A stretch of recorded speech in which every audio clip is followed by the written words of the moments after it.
Smiley from the Energy Boutique with your energy forecast for Wednesday, August 11th. So the moon is going to be in Virgo for the majority of the morning. It is going to go void, of course, around 8:22 a.m. and lock into Libra at 5:09 p.m., again Atlantic Standard Time.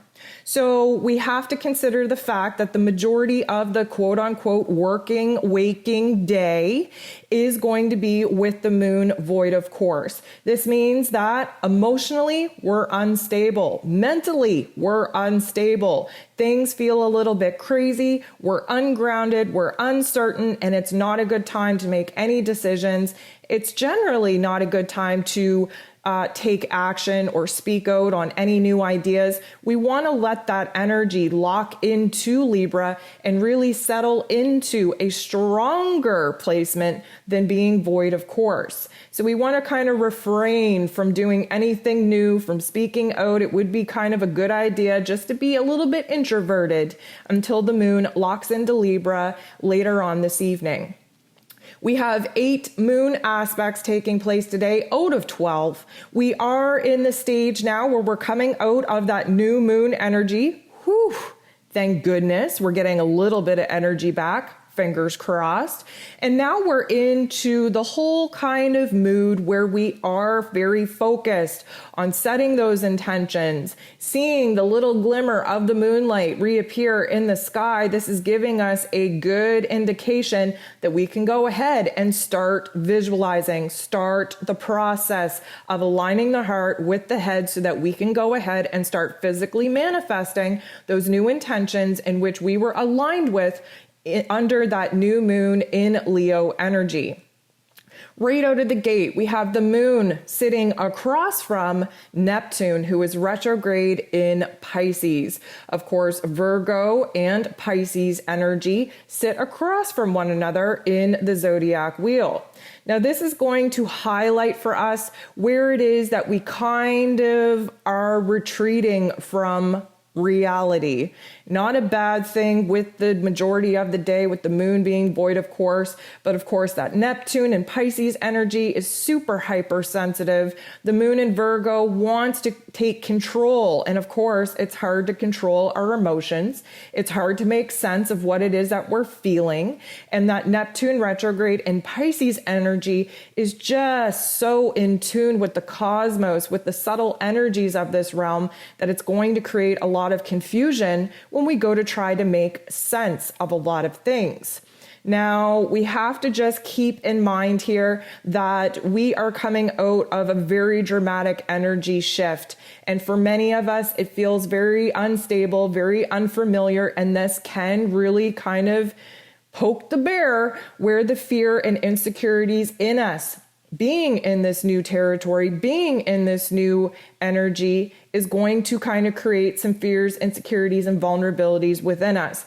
Being this hypersensitive to subtle energies around us, we're a little bit overwhelmed. And again, that is the want, need, and desire to escape our realities. Now, the moon goes ahead and bumps into Venus, who, of course, is in Virgo.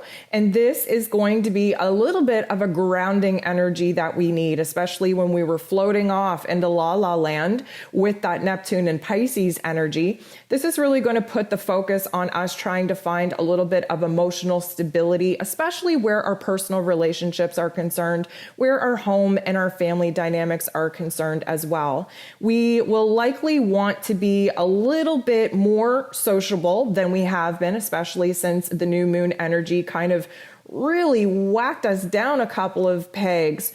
Many of us kind of had to retreat and be isolated to kind of navigate those energies. And now we're just starting to come out of our shell. We're recognizing that the disconnect that was 100% necessary is now kind of pushing us to reconnect in a different way. We have a new want, need, and desire to really strengthen some of the connections that we got illuminated to that are very important for our soul's path. And We definitely are feeling the need to put ourselves out there in a different kind of way to not only show affection to those that we care about, but to receive little cues of affection as well. We're looking for some validation in our personal relationships right now because things get a little bit crazy. We had all kinds of fears and insecurities and uncertainties highlighted, and now we're looking for validation and we're looking for our way back to those strong relationships that we want to continue to nurture. The moon goes ahead and bumps into Saturn, and this is going to create a little bit of a tension point because it's really forcing us to recognize where it is that we've been lacking emotional control and where it is that we desperately want to find emotional control. It is going to push our boundaries in order for us to see where stability is absolutely needed.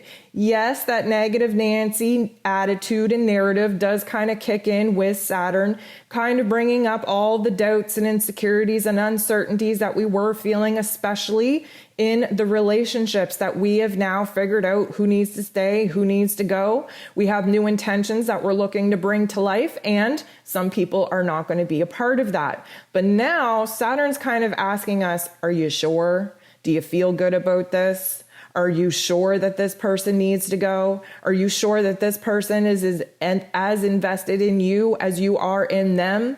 There's going to be a lot of self-worth kind of aspects triggered here because, of course, Venus in Virgo earlier, she is very much trying to find stability.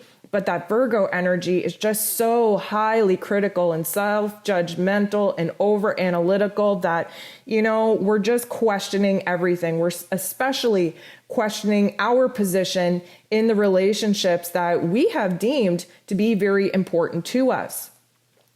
Just at this point in the day, Mars in Virgo is going to go ahead and square the true node. Of course, the square is a crisis point. It's a tension point. It's not such good vibes. And of course, the true node is trying to get us back on the right path in order to end up at our destiny point.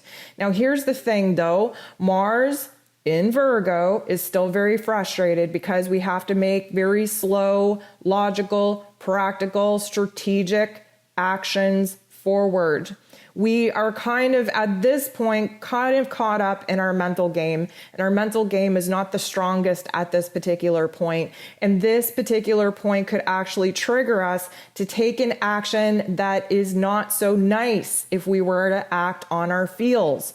Why? Because we're not feeling stable, we're not feeling sure, we're not feeling connected in the way that we would like, and Mars, who wants nothing more than to take action, could act out of fear, could act out of insecurity, could act out of being vulnerable, and that is not the right action to take at this particular point because we're acting out of insecurity instead of certainty. That's what we're trying to work towards. So there's a little bit of like trying to think of our future, trying to think of our destiny point, and then being so uncertain on how we're going to get there and who's going with us and what plan should I make and what steps should I take. And of course, there's more questions than answers at this particular point in time, and this could really trigger us to act out in a way that we're probably going to wish that we didn't in the days to come.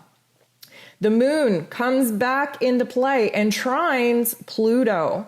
So the trine is a good aspect. Thankfully, we're going to need that. Pluto, especially the god of the underworld, highlighting the shadow side of fears and insecurities and vulnerabilities, where it is that we've given our power away. Of course, Pluto is retrograde in Capricorn, doing a huge inner renovation on how it is we think, how it is we feel, how it is that we actually embrace our dark side and what it is that we do with it. At this particular point in the game, it's kind of like we check in with Pluto, and Pluto wants us to snap out of this negative narrative, this unsure and uncertain mental game that we've been playing, and really wants us to boss up to take our power back. There's a huge amount of healing that has taken place, especially activated under the new moon in Leo that we just had. Now it's time to integrate that. Now it's time to remind ourselves that the intensity of our emotions can either be used to build us up or break us down. This is a choice point where we get to choose on how to use this energy.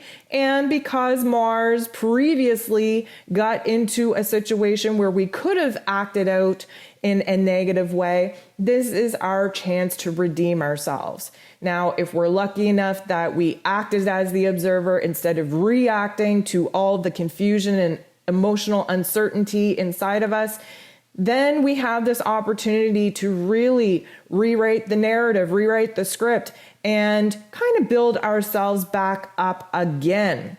This Plutonian energy is always very intense. It's where we get to take control over the energy. But again, how are you going to use that energy, for good or for evil? Now, Venus in Virgo goes ahead and makes an aspect with Saturn. Yes, this is going to be another tension point. This is questioning what it is that we need to do in order to find our emotional center. This is really going to disconnect us from whatever's going on. And let me just remind you, because the majority of the day, the moon is void, of course, you have to just believe that nothing is going to make sense. Nothing is going to feel for sure. And this can really cause a disassociation for us throughout our day. This is where we detach. This is where we become a little bit cold. This is where we isolate ourselves and where we tend to have a huge disagreement with our heart and with our head. Now, the moon is going to go ahead and make an aspect with Jupiter, who is retrograde in Aquarius. And this is not the best aspect either. However, sometimes we have to be put in a pressurized situation in order for us to learn our lesson. And the lesson here is, of course, Jupiter wants to really focus on what it is that we want to do, what we want more of. But we become a little bit obsessive with what it is that we want more of. So let's ask that question. What do we want more of? Well, we want more intimacy. We want more connection. We want more stability. We want more fun, joy, pleasure. We want more out of life. But this particular aspect has the 100% probability of making us a little bit more obsessive with thinking about all the more that we actually want. I want to illuminate something for you. Sometimes when we get stuck in these narratives about thinking about all that we want, all that we desire, all the quote unquote more that we want, we tend to kind of slip into a scarcity perspective. Of course, when we think about all that we want, we have to recognize that that's all we currently do not have. And that really goes against the vibration of having the attitude of gratitude. And of course, having the attitude of gratitude is how we're going to manifest. So things become a little bit extra. We become a little bit overwhelmed with our thought process and our emotions at this point in the day. And just as this takes place, the moon in Virgo makes an aspect with Uranus. Of course, Uranus is in Taurus, and let me give you a little bit of tidbit of information. Uranus is about to go retrograde, which means that we are now in the pre-shadow period of Uranus going retrograde, slowing his rotation down. And Uranus, the great awakener that has the tendency to shock and awe us, he's slowing down. This is going to create a lot of mental chaos and confusion in us. Where Uranus in a favorable position usually gives us huge amounts of ideas and inspirations and insight, shifting our perspective into the positive, right now we're kind of getting shook up. Our confusion is being amplified. Again, we have more questions than answers, and this can really add to the inner chaos that is already taking over. And of course, because Uranus is very connected to electricity, that shock, that awe coming into the higher octave of our mental planes, this can create a lot of anxiety in central nervous systems. Again, Please listen to the ascension symptoms for this week if you haven't already, because Uranus is a huge contributing factor to our central nervous system symptoms. And of course, anxiety is a big part of that, especially when we're uncertain, we're feeling chaotic, and we're hella confused. Now, the moon goes ahead and makes an aspect with Mercury. Now, this is interesting because the moon in Virgo is making the last aspect with Mercury in Leo. This is a crisis degree. This is the volume all the way up. It's a little bit stressful. Why? Because we're getting triggered in a huge kind of way to hold on to the big dream that Mercury in Leo has downloaded us with, to hold on to the ideas, the inspirations, to communicate, speak, and roar one last time to be heard. And of course, this is very pressurized. This could push us into situations where we're just speaking to be heard, where we're kind of having that verbal vomit situation, where we're just kind of throwing everything out there, and it could put us in some situations that are very confrontational. Again, another reason why when we have days where the moon is void, of course, for the majority of it, we want to be very mindful to kind of retreat, kind of step back, because everything is unstable. And we definitely don't want to act out or speak out when we're not on stable ground. And just as this particular aspect turns the volume all the way up in our mental plane, and the urgency and the tendency to want to speak out, even if we're not speaking from our truth and centered, grounded point, Mercury, the ruler of the mental plane, ruling over communication, moves out of that fiery energy in Leo and steps into his place of power in Virgo. So I am going to recommend that you go ahead and you listen to this particular cosmic event in August's forecast. You can subscribe to August's forecast playlist so that you don't miss any of the cosmic events that I talk about as we move through the month of August. But let me just break it down very quickly. Mercury is very powerful here because he rules over Virgo just like he rules over Gemini. But Virgo is an earth energy, meaning that we have a very powerful mental plane to work with, and we have the ability to bring those thoughts, ideas into our physical realms. Why? Because Virgo is an earth energy. We get to manifest in earth energy. We're also going to be very calculated, very specific, very detailed, not only in the way that we think, but in the way that we speak. I definitely want you to check out the pros and cons of Mercury being in Virgo. It's a very short stint that we have to tap into this energy, and I want you to be fully informed. Now, Venus in Virgo trines Pluto, and this is where the game changes for us. Mercury stepping into Virgo is a powerful thing because it shifts our mental plane out of that negative narrative, out of that urgency, out of that very not so nice script that we've been telling ourselves, and now we get a little bit of boost in brain power. So Venus in Virgo trining Pluto at this particular point gives us a little bit of power back, especially where our emotions are concerned. Yes, it's going to feel hella intense. You cannot have any aspect with Pluto without feeling very overwhelmed because it turns the volume all the way up on where it is we need to take our power back. And yes, we would have had some huge moments throughout the day where we recognize where we did not feel in power at all. The moon at this point shifts into Libra. And let me tell you, anytime the moon comes out of earthy Virgo and moves into airy Libra, the whole point of the moon being in Libra is to provide us with peace and harmony and balance where our thoughts got a little bit out of whack, a little bit heavy, a little bit weighted, a little bit extreme.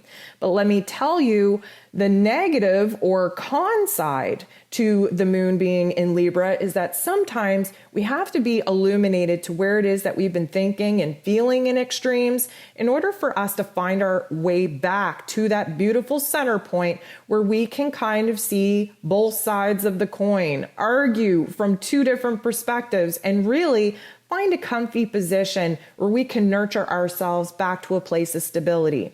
So the moon in Libra's first aspect is with Jupiter, and this is a harmonious aspect that is going to remind us of all the quote unquote more that we wanted for ourselves earlier. But remember how we kind of slipped into a scarcity mindset, how we became fearful that it was never going to happen, uncertain on how it could ever happen? Well, now we get a little bit of an optimistic pep talk. That moon in Libra wants to smooth things over, wants to kind of show us where it is that was an extreme moment earlier on in the day. And now we're going to remind ourselves, of course, we want more. Of course, because we recognize that we haven't been honoring ourselves. We've been honoring other people. Of course, we deserve to have more because we have really put ourselves very low on the list of priorities. And now it's time to rank ourselves closer to the top of the list. And now Jupiter, amplifying all the things that we want for ourselves, is turning up all the positive, all the optimistic points of view that we didn't have earlier. Now we're getting our senses back. We're not drowning under the pressure of that negative mental plane. And now we're talking ourselves back to a place where we recognize it's okay. We're grateful for what we have right now. And we know we're going to get what it is that we want, what it is we deserve, because we're getting a plan of action together. We're going to stop living in the negative narrative. We're going to stop living in extremes, and we're going to get such a strategic and calculated plan together that it has no choice but to be successful.